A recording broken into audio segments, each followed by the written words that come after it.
Hello everyone, welcome back to another video. Today is a beautiful day here in Texas, so I just wanted to set up this tripod and just film a quick video. Typically, when you see these sit-down videos, they're always titled something like Keys to Success or The Habits That Made Me Successful. But in this video, I'm actually going to be talking about something the complete opposite. I'm going to be talking about failure. If you guys have been following me for a while, you guys would have seen me trying to do high ticket sales, Amazon FBA, where I launched this hydration vest, day in the life vlogs, etc. You guys would have seen my journey. And across all of these different ventures, some failed and some succeeded.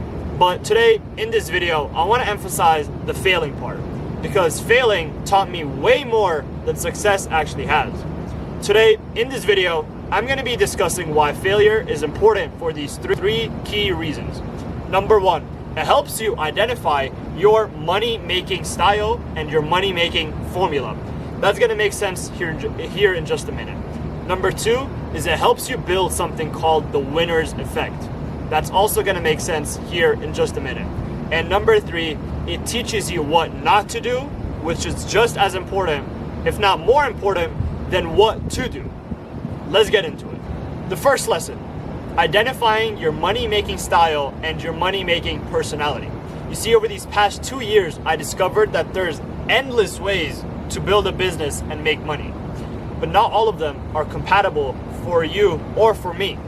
You see, if you think of yourself as someone who is more extroverted, more social, more personable, something like content creation, a sales job, a client-facing role, that could be more aligned with your personality. But someone who's on the complete opposite end, someone who just wants to sit in their room all day and just sit on their laptop, maybe something like investing, starting an Amazon business, coding software, maybe that aligns with their personality more. But the truth is, guys, you really never know, because I thought I was the one who would rather sit in my room all day, build e-commerce stores, invest, and make money that way. But over this past 2 years, I discovered that I actually don't like that. I would actually prefer to be client-facing. I would rather talk to people. I'd rather be social and just make my money that way. But I would have never known unless I tried. You see, the way I like to think of it is, let's say success is a formula. X plus Y equals 10. Is 1 plus 1 equals 10? No. Is 2 plus 2 equals 10? No. 3 plus 3? No. 4 plus 4? No. 5 plus 5, that equals 10. But you see, we would have never gotten to 5 if we didn't go through 1, 2, 3, 4. Same thing with business. Unless you go through failure, right? Unless you go through the 1, the 2, 3, 4, you're never going to reach the 5. And the only way to reach that is trying.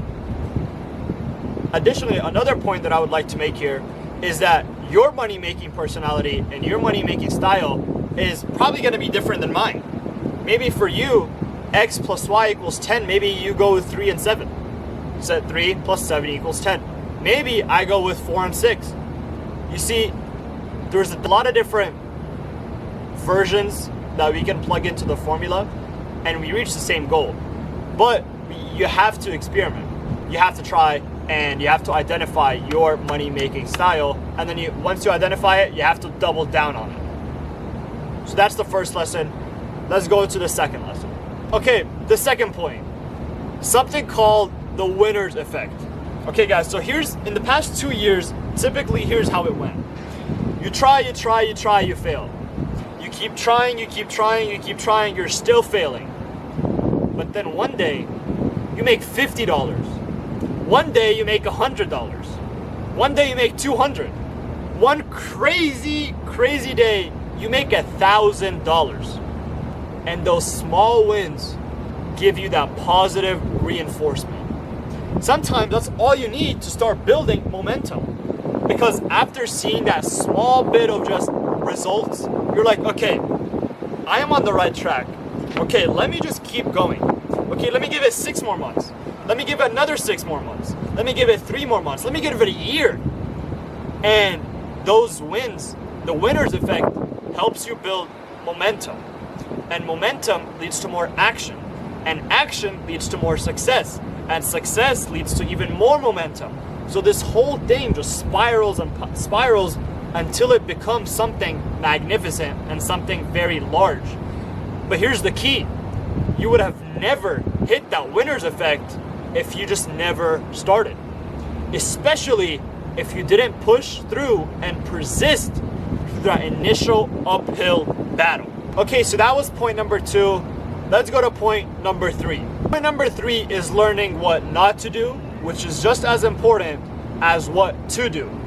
You see, when I first launched my Amazon FBA product, I actually thought it was going to be a winner. I mean, I did my research, I looked into competitors, I built my listing, I ordered samples, etc. I thought it was going to be a winner.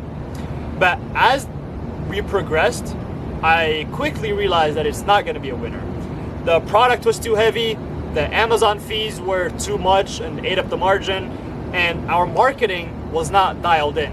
And at first, I felt so bad because I was like, man, I really put in so much effort into this, and I'm not really seeing the results that I was hoping to see, that I was wanting to see. But that was actually the best thing that could have happened, because now I know not to launch big bulky products, and now I know not to launch one-off items. And by a one-off item, I mean something where a customer orders it once and most likely he's not going to order it again, at least anytime soon. Like, you're not going to order one of these and then order it again in the next 3 months. So that's something I will not do. If I ever do decide to launch an Amazon product again, I'll make sure it's something with repeat buyers. For example, something like a skincare, something like a hair care, body wash, etc. Something where you order it once, the product runs out, and you order it again. Because that allows you to scale and just have more like consistent revenue. But I would have never learned that if I never took the action and if I never went through this initial loss. That was point number 3. So if you made it this far, hopefully I convinced you that you should go out there and fail. Nah, I'm just joking. But to wrap up this video, I think failure teaches you 3 very, very important things. Number 1, your money-making style. Number 2, it helps you stack small wins and start building that momentum. And number 3, it teaches you what not to do, which is just as important as what to do. If you learned something, let me know in the comments. If you would like to see more sit-down videos like this, also let me know in the comments. And I appreciate you guys watching until the very end. I'll see y'all soon.